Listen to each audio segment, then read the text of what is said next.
Computer monitor. How a computer works. Monitor display information using pixels, tiny lights emitting dots. Electrical signals from the video card are processed by the monitor, illuminating each pixel with a specific color and brightness. The internal circuitry controls the intensity of each pixel, creating the image, video, and another outputs you see on the screen.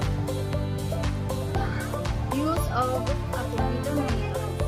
The primary use of the computer monitor is to provide a visual interface for interacting with a computer. View and interact with software application.